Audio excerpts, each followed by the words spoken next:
시청자 여러분 안녕하십니까. TJB 8시 뉴스 시작합니다. 봄철에 부는 강한 바람으로 그동안 전국적으로 산불 피해가 컸었는데 오늘 지역에서는 크고 작은 안전사고까지 발생했습니다. 주로 공사 현장에서 크레인이나 철제 시설물들이 넘어졌으며 저수지에서 고무보트가 뒤집히고 강풍에 인부가 낙상사고를 당하기도 했습니다. 순간 초속 20m 안팎의 강풍이 지역을 강타하면서 오늘 하루에만 대전과 충남에서 100여 건이 넘는 피해 신고가 접수됐는데요. 내일도 초속 20m에 가까운 강풍이 예상돼 추가 피해가 없도록 각별히 주의하셔야겠습니다. 김철진 기자입니다. 철제 크레인이 맥없이 도로 위로 쓰러집니다. 인도를 지나던 시민들은 강한 충격음에 놀라 황급히 도망칩니다.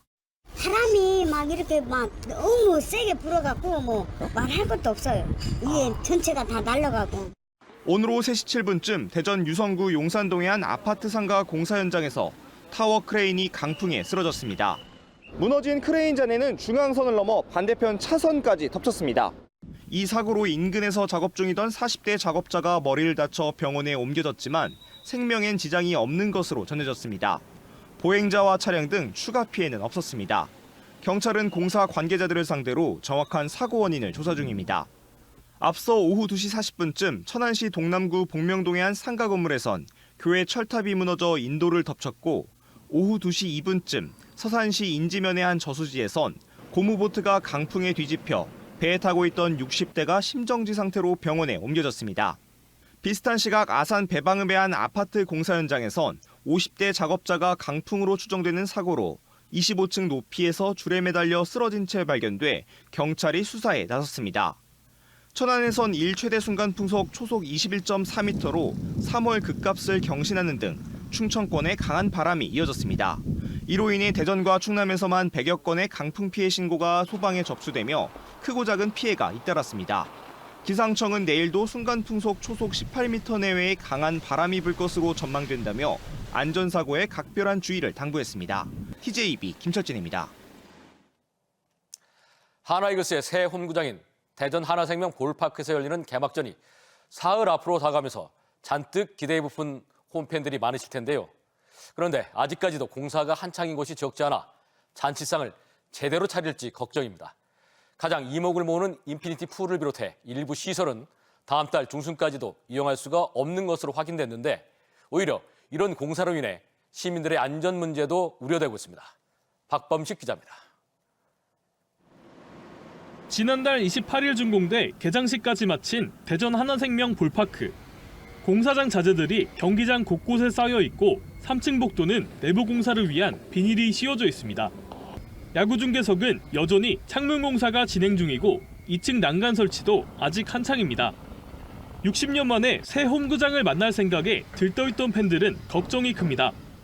하나팬 분들이 신구장 지어지는데 오래 기다렸잖아요. 힘들게 티켓 구해서 갔는데 이제 공사가 안 끝나져 있으면 아무래도 아쉽고 또 위험하기도 하고 야구장이다 보니까 가족 단위도 많이 가는데 경기가 임박해 공사가 끝나도 문제입니다. 마감 처리가 안 된 난간 등에서 안전사고가 생길 수 있고 페인트나 비산먼지 등에서도 유해물질이 나올 수 있다는 겁니다.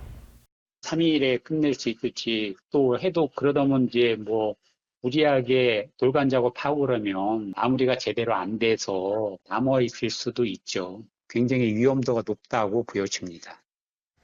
결국 야외 수영장석 등 4층 일부 관람석과 매장은 행정 절차와 시공 문제 등으로 다음 달 중순까지는 이용할 수 없다고 밝힌 상황. 구단 측은 28일 홈 개막전까지는 어떻게든 보강 공사를 끝낸다는 입장이지만 사흘 안에 마무리될지는 미지수입니다. TJB 박범식입니다. 대전 도시철도 2호선 트램 공사가 109를 시작으로 본격적으로 시작됐습니다. 첫날은 출근 시간을 피해서 공사를 시작해 큰 혼잡이 빚어지지 않았지만 앞으로 공사 구간이 확대되면 교통체증이 불가피해 시민들의 협조가 무엇보다 중요할 전망입니다. 이수복 기자의 보도입니다. 신호가 멈추자 공사 근로자들이 도로 차선을 막습니다. 굴삭기가 투입되고 본격적인 도로 확장 공사에 나섭니다. 대전 도시철도 2호선 트램 공사가 드디어 개시된 겁니다. 본격적인 트램 공사가 시작되면서 이곳 읍내 삼거리 일대 대로도 편도 3차선에서 2차선으로 줄었습니다. 우선 일대 300m 구간부터 진행되는데 첫날은 출근 시간이 끝난 오전 9시부터 작업이 시작돼 우려했던 심각한 교통체증은 피했습니다. 다만 다음 달 초 법동네 거리에서 중리네 거리와 충남대에서 도안동까지의 구간도 공사가 시작되고 오는 9월부터는 38km, 14개 공구 모두 일부 차선을 막고 공사에 들어가는 만큼 교통체증이 발생할 가능성이 높습니다. 차선 확장 공사도 병행해 보도가 좁아지거나 사라지는 만큼 보행자 불편도 커질 것이란 우려의 목소리도 나옵니다. 저는 이 길을 되게 자주 오다니는데 아무래도 공사가 진행이 되면은 걸어 다니는 것도 불편하고 자동차들도 좀 어려움이 있지 않을까요? 이 때문에 대전시는 착공에 맞춰 캠페인을 벌이고 시민의 이해와 협조를 당부했습니다. 안녕하세요. 저희 트램 공사 시작해서요. 양해 좀 부탁드릴게요. 감사합니다. 동시에 대전시가 마련한 1단계 교통대책도 적용됐습니다. 1단계 대책은 시차 출근제와 승용차 유일제, 대중교통 출퇴근 시간대 집중 배차와 자전거 이용 활성화를 권고하는 수준입니다. 우회도로 많이 이용해 주셨으면 좋겠고, 그다음에 차를 꼭 가지고 오신다고 하면은 시차 출근, 그러니까 좀 일찍 출근하신다거나 이런 시차 출근이 좀 필요할 것 같고요. 가능하면 대중교통 이용해 주시면 좋겠습니다.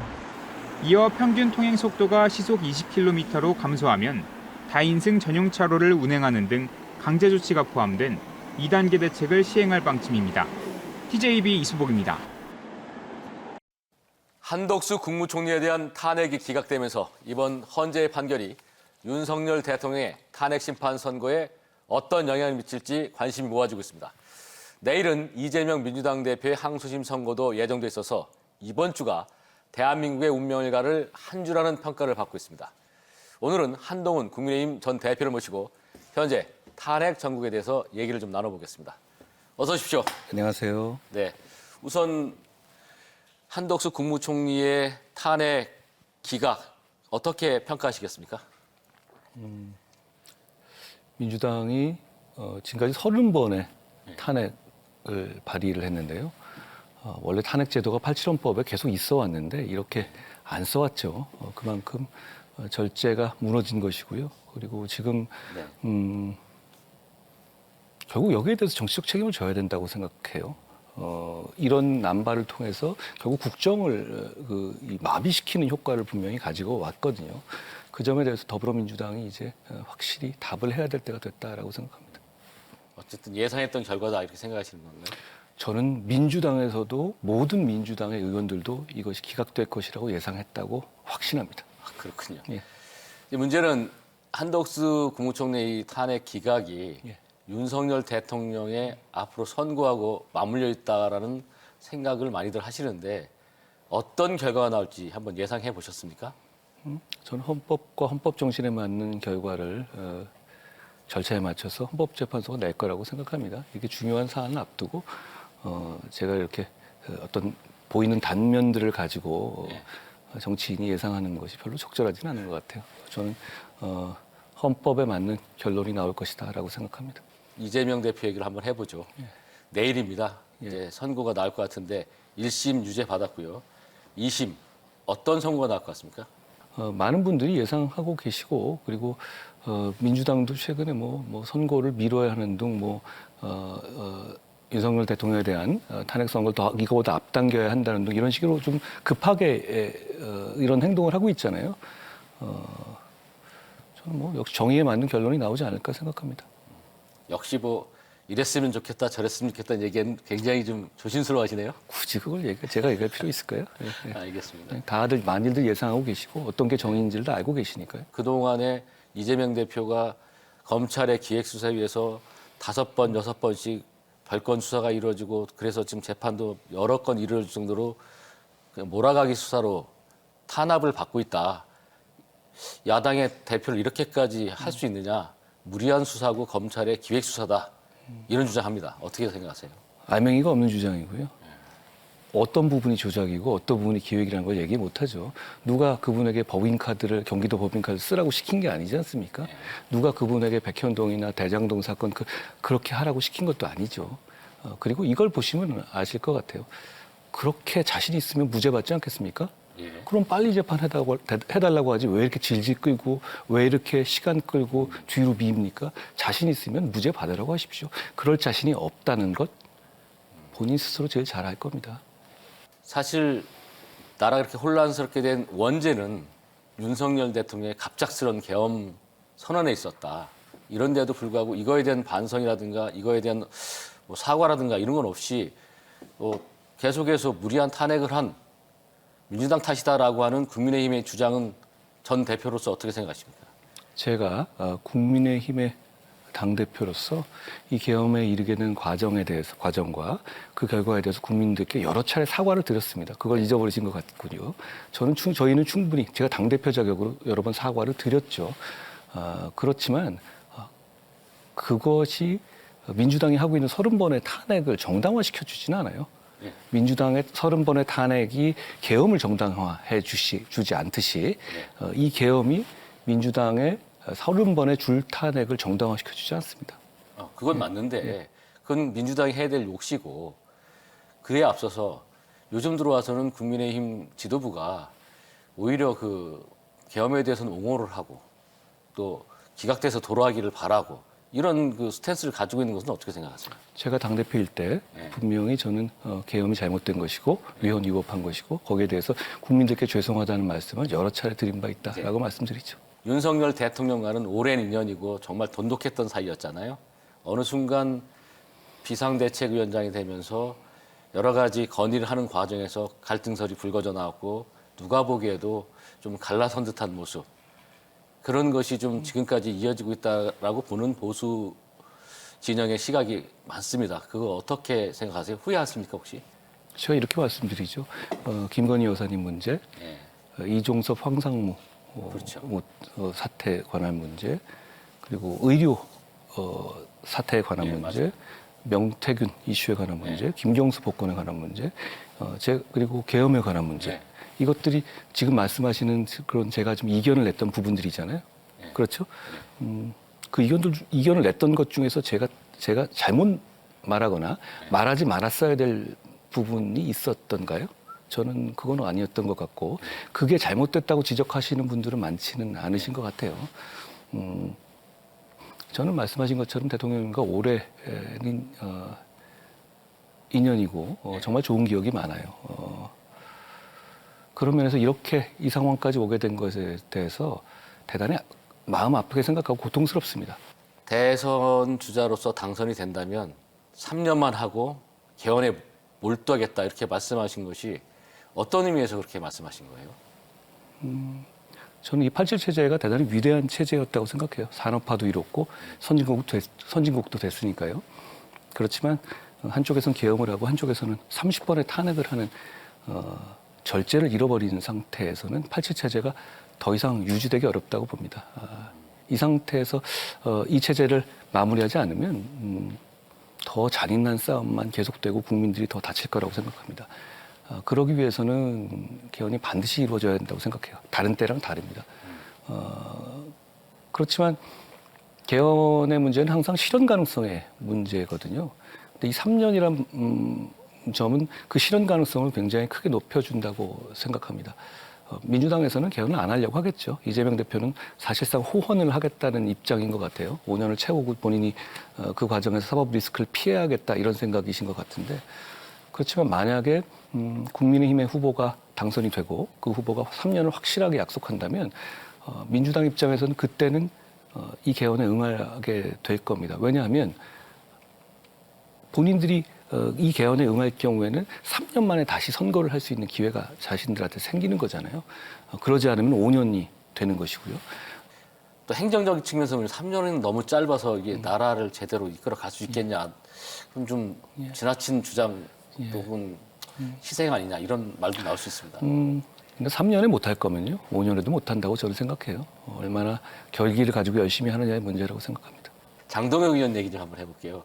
장동혁 의원은 소울메이트라고 막 얘기를 해서 우리 충청도에서는 굉장히 많이 관심을 가지고 두 분이 잘 되길 많이 바랬는데 어느 순간에 갑자기 이렇게 갈라서게 되는 걸 보면서 지역민들도 많이 가슴 아프게 생각하는데 어떻게 생각하세요? 정치인들은 자기 소신과 자기 지지자들 그리고 미래를 보고 정치를 하는 것이잖아요. 저는 그분의 선택을 폄훼하거나 비판할 생각이 없습니다. 예, 잘 되셨으면 좋겠습니다. 어떤 면에서 보면 시간이 좀 지나서 다시 또 합쳐서 또 일을 할 수 있는 또 동지가 될 수도 있나요? 정치는 국민을 위해서 하는 거잖아요. 그러면 저는 차이점을 찾기보다는 국민을 위한 대의, 미래를 위하는 어떤 그런 마음이라는 공통점을 찾아 나가는 작업이라고 생각해요. 저는 그런 공통점만 있다면 누구와도 좋은 정치를 같이 하고 싶습니다. 그래야 국민을 위한 정치가 될 거라고 생각해요. 섭섭한 마음은 없으세요? 혹시 장동규 의원에 대해서? 좋은 정치를 계속 해 나가 주시기를 기대하는 마음입니다. 정책적인 질문을 좀 해보겠는데요. 국민연금에 대해서 어렵게 여야가 합의를 해서 이제 통과를 시켰는데 대표님께서는 청년들 생각을 하지 않고 그렇게 결정했냐, 반대한다, 이렇게 그렇습니다. 했단 말이죠. 어떤 생각이세요? 세대 간의 공평한 부담 원칙이 지켜지지 않았다는 걸 지적하는 겁니다. 그러니까 어렵게 합의했다는 것이 어렵게 합의했으니까 청년 세대는 그냥 손해를 봐라 이렇게 얘기할 수는 없는 거잖아요. 무슨 뜻이냐면 우리 2006년에 노무현 대통령 당시에 그때 마지막에 국민연금의 모수 개혁이 있었습니다. 그때는 이 내는 돈은 그대로 두고 받는 돈을 줄였어요. 크게 줄였죠. 그런 결단이 있었던 것이죠. 그러니까 세대별로 큰 차등이 이루어지거나 세대별 불공평한 상황이 이루어지지 않았습니다. 그런데 지금은 내는 돈도 올리면서 받는 돈을 같이 올렸단 말입니다. 그러면 내는 기간이 얼마 안 남은 기성세대 입장에서는 이익을 보고 내는 기간이 많이 남은 청년 세대 입장에서는 손해를 보는 명백한 상황이 되는 겁니다. 이 부분을 보정할 만한 여러 가지 조치들이 당초 정부 안에 있었습니다. 그런데 그게 민주당이 주도해서 이걸 통과시키는 과정에서 그걸 다 빼버렸어요. 그걸 왜 뺐죠? 청년들한테 그 정도도 못 해줍니까? 저는 그 점을 지적하는 것이고, 그리고 어렵게 합의를 했잖아요. 그러면 이거 바꾸기가 앞으로도 어렵습니다. 그러니 바꿔야 할 때 제대로 바꾸자는 겁니다. 18년 걸린 합의잖아요. 그럼 18년 3개월 걸려서 좀 더 제대로 합의를 하자라는 게 제 말씀입니다. 흐름은 이제 이대로 갈 것 같은데요. 어떻게 바꿨으면 좋겠습니까? 지금 여러 가지 논의가 나올 수 있지만 지금 정부가 원래 얘기했던 것처럼 세대별로 차등해서 올렸었어요. 속도를. 그런 부분 정도 들어가야 합니다. 그러니까 그리고 갑자기 지금 이 받는 거 지금 내는 돈은 8년 동안 0.5% 나눠서 올리고요. 받는 거는 내년부터 다 올립니다. 3%. 이렇게 할 필요가 없거든요. 받는 속도도 변경시킬 수 있고 청년의 부담을 적게 하는 보정이 얼마든지 이루어질 수 있어요. 그걸 그리고 정치권이 모르지 않습니다. 저는 그 보정이 반드시 이루어져야 한다고 생각해요. 그 보정이 모수 단계에서 이루어지지 않으면 구조개혁은 요원합니다. 그렇게 생각합니다. 알겠습니다. 오늘은 시간 관계상 여기까지만 또 대화를 나눠보고요. 다음에 기회가 된다면 더 많은 얘기 또 더 속 깊은 얘기를 한번 나눠보도록 하겠습니다. 오늘 한동훈 전 국민의힘 대표님과 말씀 나눠봤습니다. 오늘 나와주셔서 고맙습니다. 고맙습니다.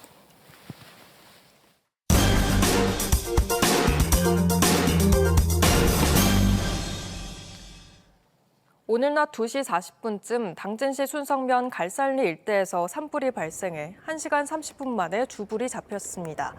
충남에 강풍주의보가 내려졌던 가운데 소방당국은 소방대응 1단계를 발령하고 헬기 6대와 100여 명의 인력을 투입해 진화에 나섰습니다. 또 한때 갈산리 주민들에게 대피령이 내려지기도 했습니다. 소방과 산림당국은 잔불 정리를 마치는 대로 정확한 화재 원인과 피해 면적을 조사할 예정입니다. 더불어민주당 김민숙 대전시의원이 조원희 대전시의회 의장에게 성추행 혐의로 기소된 송할섭 의원에 대한 징계안을 직권상정해달라고 촉구했습니다. 김 의원은 19명의 국민의힘 의원에게 송할섭 의원의 징계 요구서를 동의해달라고 요청했지만 2명만 서명해줬다며 남은 유일한 방법인 의장의 직권상정을 통해 징계를 해야 한다고 목소리를 높였습니다. 지난해 2월 국민의힘 소속이던 송할섭 의원이 같은 당 후보 선거캠프 소속 여직원을 여러 차례 성추행했다는 TJB 단독 보도 이후 본격적인 수사가 시작됐고 검찰은 지난달 송 의원을 기소했습니다. 다음 달 2일 실시되는 아산시장 재선거에 출마했던 자유통일당 김광만 후보가 기자회견을 열고 후보 사퇴와 함께 정계 은퇴를 선언했습니다. 김 후보는 사퇴 선언에 대해 현실 정치에 대해 부끄럽고 비참함을 느꼈기 때문이라며 구체적인 이유는 밝히지 않았습니다. 이로써 아산시장 재선거는 더불어민주당 오세현 후보와 국민의힘 전만권 후보, 새미래민주당 조덕호 후보 등 3파전으로 치러지게 됐습니다.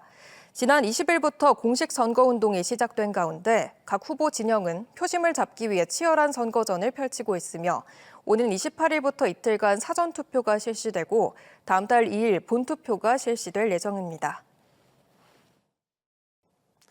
TJB는 여야의 대권 주자를 모시고 특별 대담을 이어가고 있는 가운데 오늘은 한동훈 전 국민의힘 대표와 말씀을 나눴습니다. 저희는 공격적인 질문으로 보다 진솔한 답변을 이끌어내 시청자들의 궁금증을 해소한다는 기조를 유지하고 있음을 알려드립니다. 내일은 안철수 국민의힘 의원과 함께 최근 전국에 대해 말씀을 나누도록 하겠습니다. 뉴스를 통해 보내드린 대담은 시간적 제약으로 편집을 한 축약본이고 확장된 버전과 함께 주제별로는 쇼츠로 제작해 유튜브로 송출되는데요. 유튜브에서 TJB 뉴스를 검색해 시청하시면 됩니다. 뉴스를 마치겠습니다. 함께해 주신 여러분 고맙습니다.